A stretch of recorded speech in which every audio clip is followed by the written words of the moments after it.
안녕하세요. 낭만닥터 비입니다. 오늘도 여러분 건강에 도움되는 이야기를 들려드릴까 해요. 사실 여러분, 건강은 우리 삶의 기본 중 기본이죠. 특히 나이가 들수록 암 같은 무서운 병에 대한 걱정이 커집니다. 제 주변에도 60대, 70대 분들이 암 진단을 받는 경우가 자주 보여요. 그래서 제가 의료 현장에서 지내면서 더욱 강조하고 싶은 것이 있습니다. 바로 우리가 먹는 음식과 생활 습관이 얼마나 중요한가 하는 점이죠. 생각보다 많은 음식에 설탕이 숨어 있습니다. 예를 들어 빵이나 음료에도 큰 당이 포함되어 있어요. 간식으로 자주 먹는 초콜릿 하나에도 많은 설탕이 들어있죠. 이렇게 우리가 쉽게 먹는 작은 당분이 누적되면 몸에는 큰 부담이 됩니다. 자연 속의 과일에도 당분이 있지만 채소와 함께 먹으면 몸이 천천히 소화합니다. 반면 설탕이 많이 첨가된 식품은 섬유질이 거의 없어서 포도당이 순식간에 혈액으로 흡수됩니다. 이럴 때가 문제예요. 혈당이 뚝 올라가면 암세포에게 줄 연료가 가득 들어가는 셈이거든요. 이러한 차이를 꼭 기억해 두세요. 암세포도 밥을 먹습니다. 네, 여러분 암세포도 밥을 먹어요. 여기서 말하는 밥은 바로 포도당, 즉 당분입니다. 놀라운 사실이지만 암세포는 고기보다 설탕을 훨씬 더 좋아해요. 설탕이 맛있다 그런 게 아니라 암세포에게 설탕은 최고의 에너지원입니다. 이해하기 쉽게 예를 들어볼까요? 꿀벌에게 꽃꿀이 최고의 간식이듯 암세포에게 포도당은 연료나 마찬가지입니다. 그래서 우리가 밥을 먹고 아무 움직임 없이 가만히 있으면 암세포가 그 포도당을 몽땅 가져가 버립니다. 저녁을 맛있게 먹고 소파에 앉아 TV를 보는 평범한 상황을 상상해보세요. 식사 후에는 혈당이 올라갑니다. 그때 암세포들은 마치 굶주린 손님처럼 달려들어 그 혈당을 싹쓸이해버립니다. 결국 우리 몸에 필요한 에너지는 부족해지고 암세포만 달콤한 포도당을 얻습니다. 이런 일이 반복되면 암세포는 점점 더 빠르게 자랄 수밖에 없습니다. 이제 어떻게 해야 할까요? 방법은 있습니다. 너무 걱정하지 마세요. 작은 변화부터 시작하면 됩니다. 익숙한 식습관을 조금씩 고쳐나가는 것만으로도 많은 도움이 됩니다. 저도 처음에는 식습관을 바꾸기가 쉽지 않았습니다. 달콤한 간식과 커피를 좋아해서 계속 설탕을 찾곤 했죠. 하지만 조금씩 변화를 주다 보니 몸 상태가 눈에 띄게 좋아지는 걸 경험했습니다. 여러분도 할 수 있습니다. 어렵게 생각하지 마세요. 하나씩 실천해 나가면 됩니다. 물론 처음에는 설탕의 유혹을 이기기 힘들 수 있습니다. 하지만 여러분도 차츰 그 맛에 덜 의존하게 되실 거예요. 바로 오늘은 암세포를 굶겨 죽이는 비법으로 3가지 음식과 2가지 실천 습관을 알려드리려고 해요. 음식을 조금만 바꿔도 건강이 달라집니다. 먼저 첫 번째 음식부터 알아볼게요. 첫 번째로 추천드리는 음식은 잡곡밥입니다. 흰쌀밥 대신 잡곡밥이나 현미밥을 드세요. 흰쌀밥은 순식간에 포도당으로 변해서 혈당을 빠르게 올려버리거든요. 반면 잡곡밥은 섬유질이 많아 당분이 천천히 흡수되게 해줍니다. 그래서 당분이 급하게 오르지 않고 우리 몸도 훨씬 편안해집니다. 조금 어려운 표현이지만 백미를 자동차에 고급 휘발유를 넣는 것이라고 하면 잡곡밥은 느리게 연소되는 옥수수 같은 연료를 넣는 것과 같습니다. 실제로 잡곡밥을 먹고 나면 한 공기만 먹어도 오래 배가 부르죠. 저도 나이가 들면서 매일 잡곡밥을 먹는데 먹고 나면 확실히 배부르고 힘이 나는 걸 느껴요. 한 공기만 먹어도 포만감이 오래가서 간식 생각이 줄어듭니다. 요즘처럼 단 음식과 간식이 넘치는 시대에 잡곡밥은 최고의 친구랍니다. 게다가 잡곡밥에는 철분, 비타민 같은 영양소도 풍부해요. 예전에는 백미로만 밥을 지어 먹었지만 잡곡밥을 먹으면 면역력도 높아지고 장 건강도 좋아집니다. 요리법도 간단해요. 백미에 현미나 흑미를 10일로 섞어도 괜찮고 집에서 잡곡 영양밥을 해 먹어도 좋습니다. 잡곡에는 현미, 보리, 귀리, 찹쌀 등 종류가 많아요. 각각 조금씩 섞어 밥을 지으면 색다른 맛을 즐길 수 있어요. 예를 들어 귀리와 검은콩을 넣고 밥을 지으면 풍미가 깊어지고 영양도 풍부해집니다. 호두나 아몬드를 넣어 고소함을 더해도 좋습니다. 이뿐만 아니라 이러한 식습관 변화는 체중 조절에도 도움이 됩니다. 식이섬유가 풍부해 포만감이 오래가기 때문이죠. 실제로 잡곡밥을 꾸준히 드신 분들은 체중이 조금씩 줄고 혈당과 콜레스테롤 수치도 개선됐다고 합니다. 건강검진 결과가 좋아지면 정말 기분이 좋아집니다. 예를 들어 제 아버지도 처음에는 잡곡밥이 낯설어 고생하셨어요. 하지만 며칠 지나자 한 공기만 먹어도 한동안 배가 든든하다고 하더라고요. 아침까지도 허기지지 않는데요. 이처럼 작은 변화가 쌓이면 몸이 달라집니다.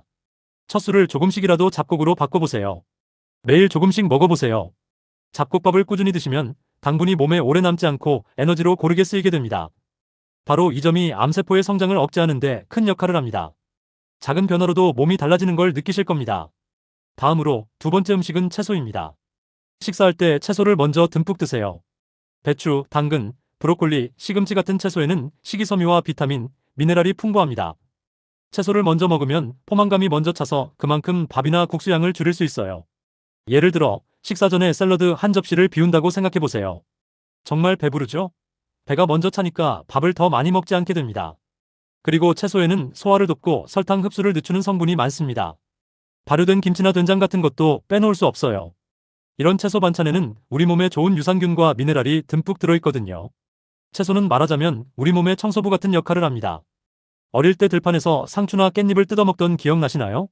그때 느꼈던 싱그러움이 우리 몸을 건강하게 해줍니다. 한국 밥상에는 이미 김치와 각종 나물 같은 채소 반찬이 많습니다. 하지만 좀 더 섭취량을 늘리고 싶다면 식전에 샐러드를 든든히 챙겨 드세요. 외식할 때도 채소가 포함된 메뉴를 먼저 선택하면 도움이 됩니다.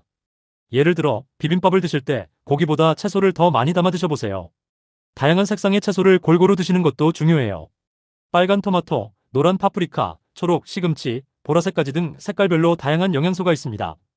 빨간색 채소에는 라이코펜, 당근의 오렌지색에는 베타카로틴, 양파의 흰색에는 퀘르세틴 등등. 이런 성분들은 모두 세포를 건강하게 유지해주고 암세포의 성장을 억제해줍니다. 예를 들어 토마토에 든 라이코펜은 암세포 파괴에 도움이 되고 당근의 베타카로틴은 면역세포를 튼튼하게 해줍니다. 채소를 골고루 먹는다는 건 우리 몸에 안전모를 씌워주는 것과 비슷합니다. 암세포도 쉽게 뚫고 들어오지 못하겠죠. 여러분, 채소를 많이 챙겨 드세요. 잊지 마시고요. 채소를 좋아하지 않는 분들도 계시죠? 그런 분들도 간단히 드실 수 있어요. 예를 들어 김치를 많이 담가 드시거나 된장국에 채소를 듬뿍 넣어보세요. 우리 일상 반찬에 채소를 하나 더 추가하는 것부터 시작할 수 있습니다. 예를 들면 국에 시래기나 콩나물을 추가하고 상추나 깻잎으로 쌈을 싸먹는 것도 좋은 방법입니다. 또한 과일을 드실 때도 설탕을 뿌리기보다 자연 그대로 드시는 것이 좋습니다. 이처럼 식사 때부터 채소를 먼저 든든히 챙기시면 건강도 채우고 암세포도 꽁꽁 묶을 수 있습니다. 세 번째 음식은 단백질과 좋은 영양소가 있는 식품입니다. 특히 콩, 두부, 생선, 달걀, 견과류 같은 단백질 식품을 충분히 섭취하세요. 단백질은 우리 몸의 기둥 같은 성분입니다. 근육을 만들고 면역세포를 튼튼하게 만들어주죠. 식사 때마다 충분한 단백질을 섭취하면 하루 종일 힘이 납니다. 예를 들어 점심 식사에 닭가슴살 한 조각이나 두부 한 조를 추가해보세요. 단백질을 조금만 더 먹어도 포만감이 늘고 포도당 과다 섭취를 방지할 수 있습니다. 콩에는 식물성 에스트로겐과 항산화 물질이 들어있어 암세포의 성장 속도를 늦춰줍니다.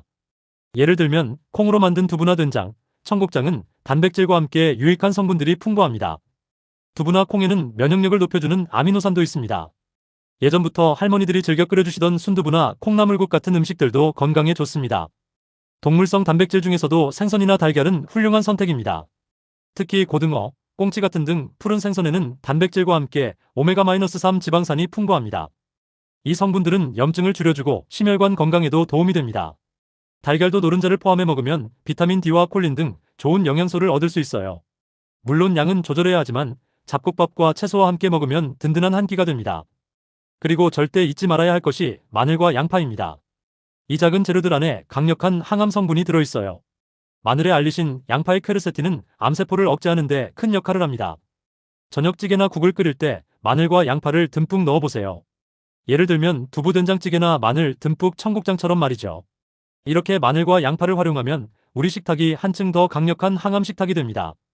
이렇게 음식을 정리해 볼게요. 첫째, 흰쌀밥보다 잡곡밥이나 현미밥을 선택하세요. 혈당이 급하게 올라가지 않도록 하는 게 목표입니다. 둘째, 식사할 때 채소를 먼저 푸짐하게 드세요. 배가 먼저 차니까 자연스럽게 밥이 덜 들어갑니다. 셋째, 단백질과 항암 성분이 풍부한 음식을 충분히 챙겨 드세요. 견과류 한 줌, 두부 한 조각, 생선 한 점은 훌륭한 선택입니다. 이 음식들을 꾸준히 챙기면 몸의 기본 면역력이 튼튼해집니다. 자, 여기까지 음식 3가지였습니다. 이제 정말 중요해요. 2가지 실천 습관을 함께 실천해야 합니다. 아무리 식단이 좋아도 행동이 뒷받침되지 않으면 의미가 반감됩니다. 첫 번째 습관은 식사 후 10분 운동하기입니다. 밥을 먹고 바로 드라마나 TV를 보며 가만히 있지 마세요. 저녁을 먹고 나서 소파나 의자에 앉아 리모컨을 드는 대신 잠깐이라도 밖으로 나가보세요. 집 주변을 가볍게 산책하는 겁니다. 심호흡하면서 천천히 걷기만 해도 혈당이 떨어집니다. 식후 걸음은 매우 중요합니다. 한 연구에 따르면 식사 후 10분 걷기만 해도 혈당 조절에 큰 도움이 된다고 해요. 이는 여러분이 먹은 설탕이 운동으로 소모되도록 하자는 의미입니다. 저녁 식사 후에 일어서서 스트레칭을 몇 번 하거나 집안에서 조용히 걸기만 해도 좋습니다. 그리고 혹시 혼자 걷기가 심심하시다면 가족이나 친구와 함께 산책을 해보세요. 함께 걸으면서 대화를 나누다 보면 10분이 훌쩍 지나갑니다. 서로 건강을 챙긴다는 목표로 함께 실천해보세요. 건강도 챙기고 좋은 추억도 만들 수 있습니다. 걷기가 부담스럽다면 집안에서도 할 수 있는 간단한 운동이 있습니다. 예를 들어 TV 광고 시간을 활용해 제자리 걷기나 팔 흔들기, 발끝 들기 같은 동작을 해보세요. 계단 오르내리기나 실내에서 팔 굽혀 펴기, 다리 들기 등을 해도 좋습니다. 이처럼 일상 속 작은 움직임도 혈당을 떨어뜨리는 데 도움이 됩니다. 엘리베이터 대신 계단을 이용해보세요. 가까운 거리는 걸어서 다녀오세요. 저도 매일 저녁을 먹으면 아내와 함께 앞동산을 산책합니다. 처음에는 귀찮아도 매일 하다 보니까 몸이 훨씬 가벼워지고 기분도 좋아지더라고요. 식후 운동은 혈당 급상승을 막아주고 암세포에게 설탕을 미리 소모시킴으로써 암세포가 굶주리게 만듭니다. 지금 바로 거실에서 일어나서 손과 발을 쭉쭉 펴보세요. 모든 움직이면 도움이 됩니다. 이 습관을 2주 정도 꾸준히 실천하면 평소 식후에 오는 졸음도 확연히 줄어듭니다. 두 번째 습관은 매일 12시간 공복을 유지하는 것입니다. 예를 들어 저녁 6시나 7시에 식사했다면 다음날 아침 6시나 7시까지는 아무것도 먹지 않는 겁니다. 요즘에는 간헐적 단식이라고도 하는데요. 12시간 공복은 우리 몸에 여러 가지 좋은 변화를 줍니다. 예를 들면 자동차도 연료를 다 쓰고 나면 시동을 끄고 쉬어야 오래 달릴 수 있듯이 우리 몸도 밤에는 쉬어야 합니다. 이 공복 시간 동안 우리 몸의 세포들은 밤새 자신을 정비하고 불필요한 물질을 청소합니다. 최근 연구에 따르면 12시간 공복을 지키면 내장 지방이 줄고 당뇨병 예방에도 도움이 됩니다. 혈당 관리뿐만 아니라 체지방 감소 효과도 있습니다. 특히 당뇨병이나 고혈압이 있으신 분들께는 더욱 이 방법이 권장돼요. 처음에는 배고플 수 있어요. 그럴 때는 물 한 잔을 마시거나 허브차를 드세요. 또 저녁에는 단백질 위주로 식사하면 포만감이 유지되어 공복이 덜 힘들어집니다. 저도 처음 이 방법을 시도했을 때는 조금 어려웠지만 이틀, 사흘 지나자 몸이 적응하더군요. 아침에 눈 뜨면 속이 훨씬 덜 쓰렸고 다음 식사 때 과식하는 일도 줄었습니다. 60대 이후에는 소화 능력이 떨어지기 쉬운데 이 방법은 위장에도 도움됩니다. 밤에는 특히 위장을 쉬게 해줘야 합니다. 예를 들어 저녁에 너무 과식하면 잠도 불편하고 수면 중에도 위장은 일을 해야 하죠. 반대로 이 방법을 따르면 아침에 일어났을 때 더욱 상쾌해집니다. 그렇지만 모든 분들이 12시간 공복을 완벽히 지켜야 하는 건 아닙니다.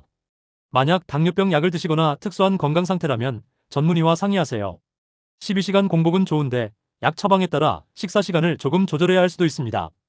그래도 대부분의 경우 저녁 식사를 일찍 끝내고 아침 식사를 늦추기만 해도 큰 효과가 있습니다.